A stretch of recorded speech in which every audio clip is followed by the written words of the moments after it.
So, I am Augustin LECLER, and I am a ninth year resident in La Fondation Rothschild in Paris. This is the third time I come to Tel Aviv for this congress, so thank you a lot, Laurent Vedech, for amazing skills for organization. It's always a very good congress. So, my case, it's Mrs. M, 43-year-old, which who had a brain MRI for non-specific chronic headache, and a tumor has been suspected. His general practitioner sent him to the Fondation Rothschild for a second opinion. Unfortunately, I am alone in front of the MRI because my attending is going to grab a coffee. Is going to get to a staff, so I have to deal with it myself. You got these images. We will come back to it, so you can see it quickly. This thing.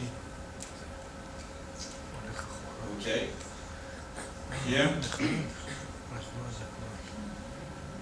So everybody got the answer. Congratulations. I didn't, so I decided to go with an analytical approach, since I didn't know the diagnosis at first glance. And thanks to Françoise Zéran, she gave me 4 questions, so we are going to deal with them one by one. First of all, how is this lesion? This lesion, this is a sagittal T1, and this is an axial flare. You can see that it's almost the same description in T1 and in flare. It's an heterogeneous lesion with an homogeneous hypo-intense in T2 and in T1 center, and a peripheral hyperintensity in T1 and in T2. Look at the enhanced T1 sequences. You can see that this lesion presents a mass effect and has scalloped margins on the brainstem, and there is no enhancement.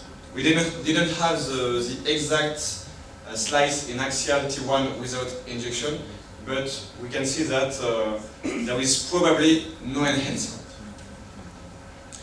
You want to see the diffusion weighted imaging, and I understand you. So I was wondering if there was a hyperintensity or not on diffusion. I don't know if you agree with me, but there is no real hyperintensity in diffusion. And if you get a look to the ADC, there is maybe a mild restricted diffusion, but it's really not frank. For precise location, it was easy. It was clearly infratentorial, since the tongue is here, and it was clearly an extra-axial mass. You all know that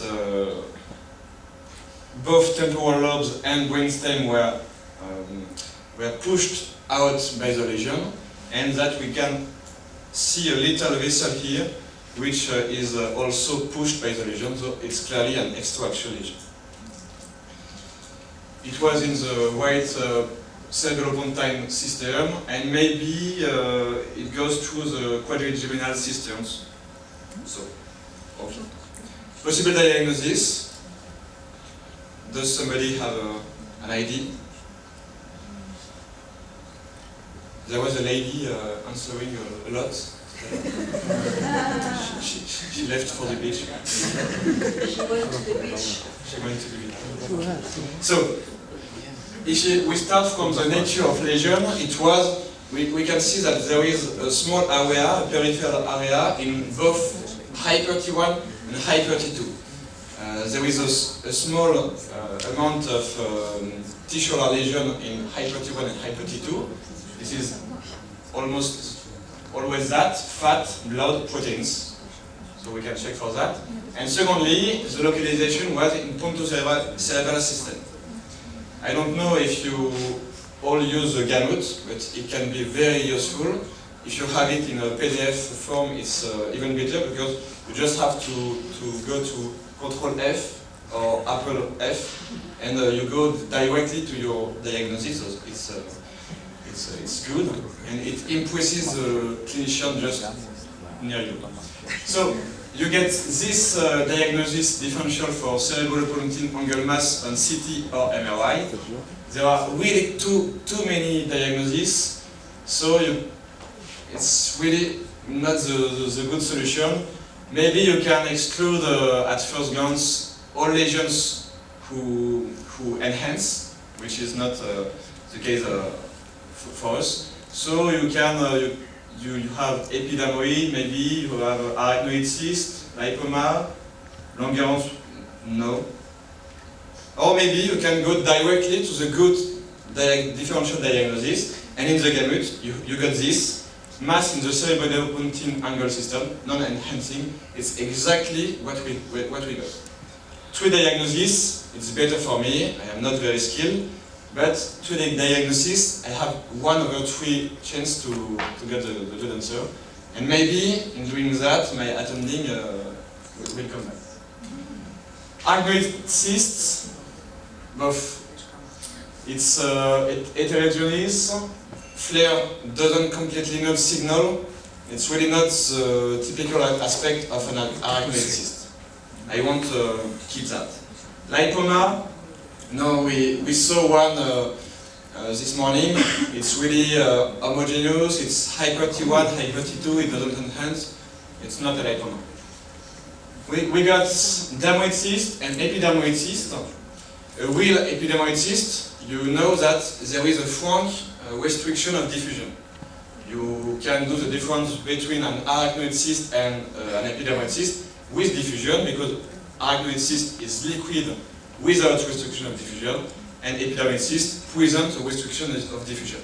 Here, it's maybe not an epidermoid cyst since there is no frank restriction of diffusion. So we got dermoid cyst, which has an heterogeneous signal. Which one would you favor? In fact, it's a little bit more complicated because we got the white epidermoid cyst, which is an epidermoid cyst with small amounts of fat, which was like in our case. Here again, we will be saved by diffusion because there is no restricted diffusion in dermoid cyst, and there is always a little restriction of diffusion in epidermoid cyst. Our final diagnosis will be dermoid cyst.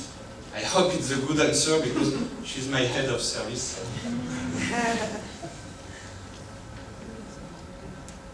If it is dermoid cyst, the main danger is rupture. It's really easier for diagnosis because there is obvious. If we can see these little fatty droplets in the subarachnoid systems, diagnosis is made because there is nothing else than rupture dermoid cyst. And treatment, it's microsurgical resection, and of course, always beware of incomplete resection. And remember this, MRI diffusion is the key for all these extraaxial cystic lesions. I didn't have more culture than Julien Laco, which was first, but I googled it too, and you see, you take the image in JPEG, you go to Google Image, you click on the little photography to the apparat, and then you just have to download the photo, and it's done. Recherche, importation du fichier en cours, it's in French, but you can have it in both. And it's ready, Jean-Claude Chirico, Ariadne. Voilà.